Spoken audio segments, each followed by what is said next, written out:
Everybody's talking at me.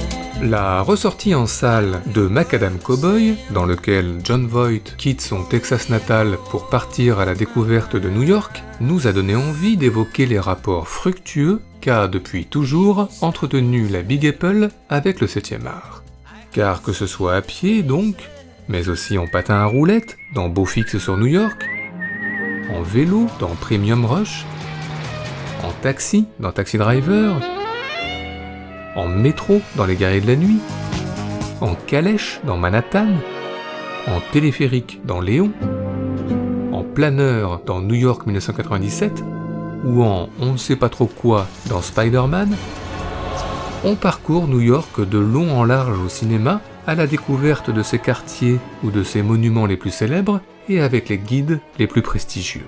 Cary Grant, par exemple, nous a emmenés à l'ONU, dans La mort aux trousses, ou à l'Empire State Building entre deux rendez-vous dans Elle et lui.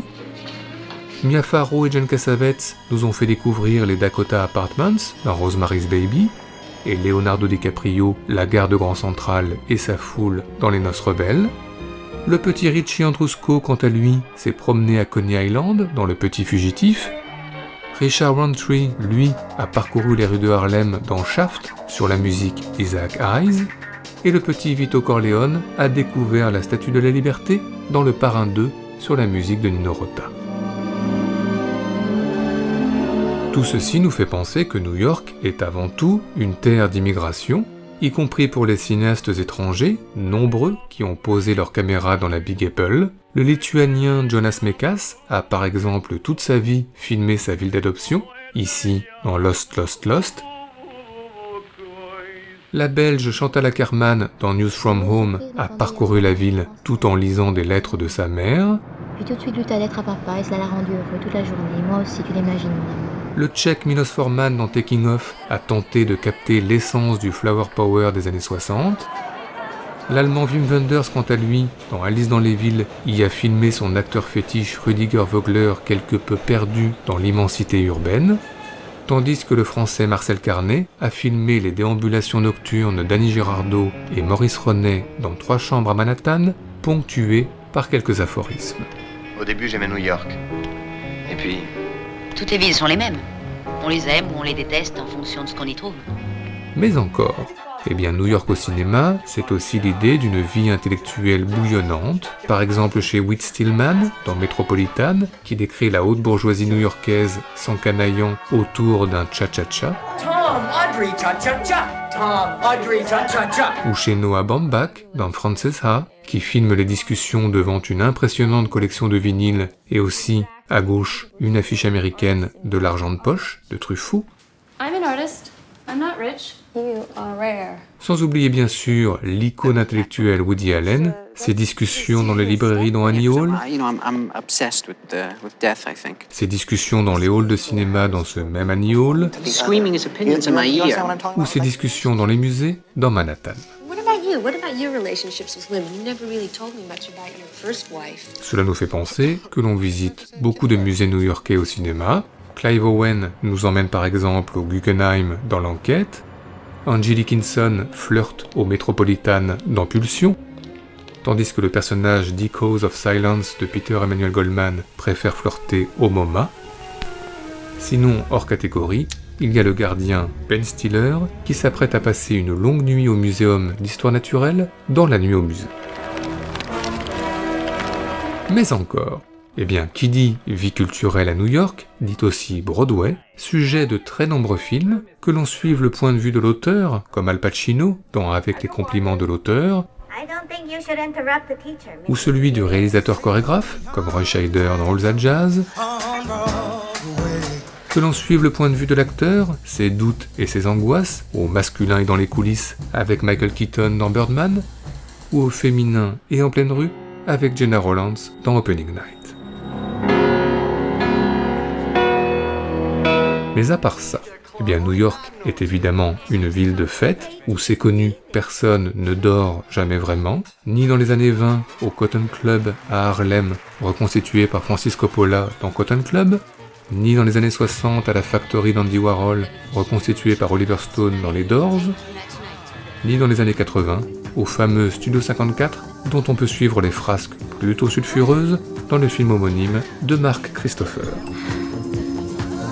Mais encore, si New York prône une certaine idée de la fête, du vivre ensemble, du melting pot, elle est aussi la ville où se concentrent de nombreuses tensions raciales, entre blancs et blacks dans Taxi Driver, entre italiens et chinois dans le China Girl d'Abel Ferrara, ou encore entre italiens et blacks dans le Do the Right Thing de Spike Lee. Et ces tensions ne datent pas d'hier, comme le montre le Gangs of New York de Martin Scorsese, sa communauté anglaise d'un côté, sa communauté irlandaise de l'autre. Des tensions qui nous font penser que New York, en tous les cas au cinéma, est une ville où se multiplient les crimes et les règlements de compte, qu'ils soient perpétrés par la mafia italienne dans Le Parrain, par la mafia russe dans Little Odessa, ou par la mafia chinoise dans L'Année du Dragon.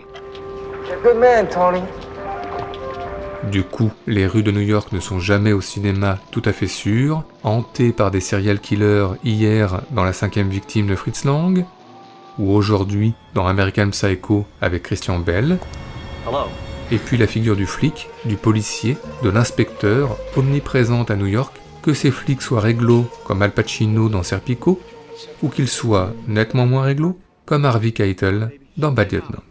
Show me that fucking mouth. Enfin, terminons ce tour d'horizon par les nombreux périls qui ont toujours menacé New York au cinéma. Des prises d'otages dans les souterrains du métro, dans Les Pirates du métro, ou en surface dans un bus dans Couvre-feu. Des fictions anxiogènes rattrapées par le réel avec le 11 septembre, puis rattrapées par la fiction dans le World Trade Center d'Oliver Stone. Mais bien d'autres périls ont menacé New York au cinéma, une tempête de froid polaire dans Le jour d'après, ou une vague géante dans Deep Impact, mais aussi des bébêtes en tout genre, comme des insectes peu ragoûtants dans le métro dans Mimic, des gremlins dans les gratte-ciel dans Gremlins le 2e, ou encore un lézard alien déboulonnant la Statue de la Liberté dans Cloverfield.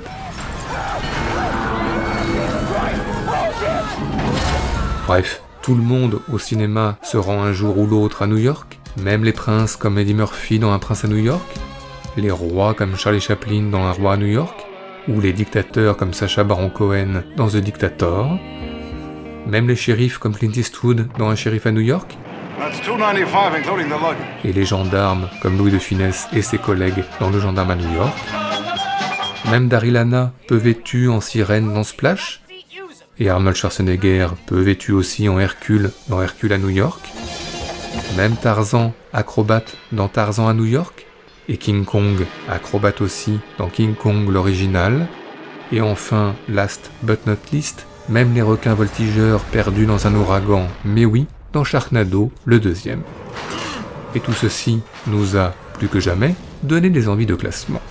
C'est donc parti, tambour battant, pour notre traditionnel top 5 subjectif, spécial New York au cinéma.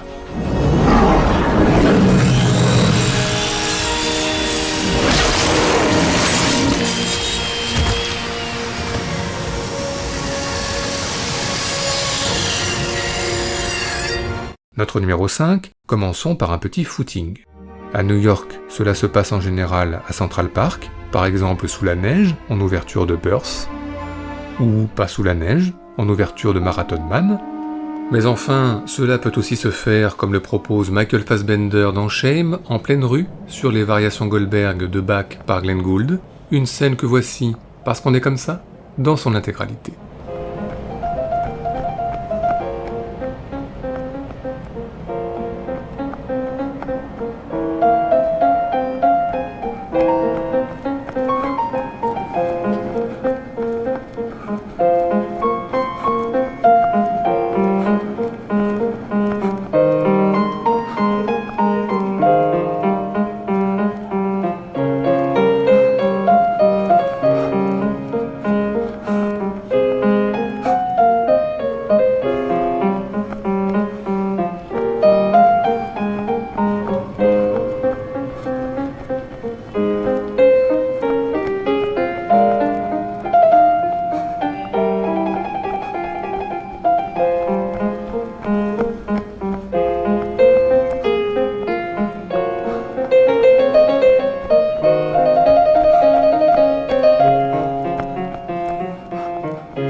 Notre numéro 4, de grands documentaristes ont filmé New York, par exemple Donald Pennebaker dans l'un de ses premiers films, Daybreak Express, mais aussi Raymond Depardon, plus contemplatif et silencieux dans New York, New York. Et puis il y a William Klein, qui dans Broadway by Light, fin 50, a filmé des néons encore et encore.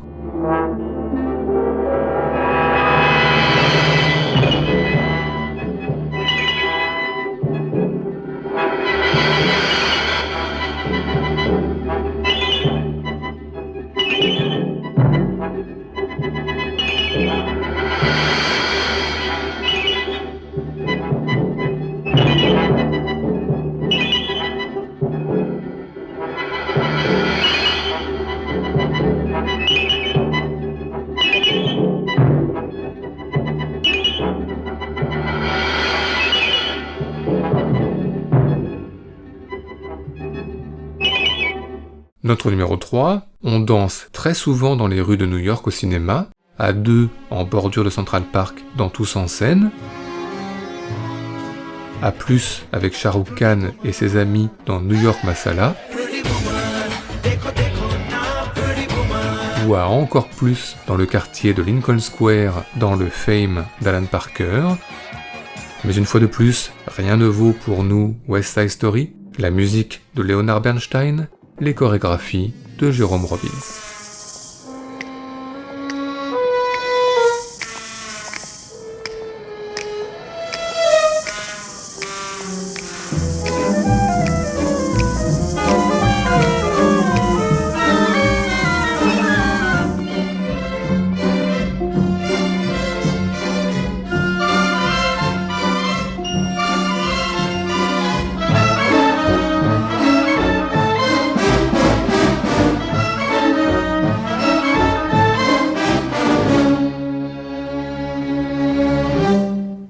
Notre numéro 2, New York vidée de sa population, est un fantasme que le cinéma a parfois assouvi, par exemple dans Vanilla Sky, avec un Tom Cruise bien seul à Times Square, ou dans Le Monde, la chair et le diable, avec Harry Belafonte tout seul après l'apocalypse, ou variation sur le même thème dans Je suis une légende, avec Will Smith tout seul aussi après l'apocalypse aussi, mais enfin, dans un genre différent, il y a aussi et surtout Audrey Hepburn, très très matinale, en ouverture de Diamant sur canapé, pour l'éternité.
Enfin, notre numéro 1 est l'évidence de l'évidence. Y a-t-il plus beau poème, plus belle déclaration, plus belle ode à New York que l'ouverture du Manhattan de Woody Allen sur la Rhapsody in Blue de Gershwin?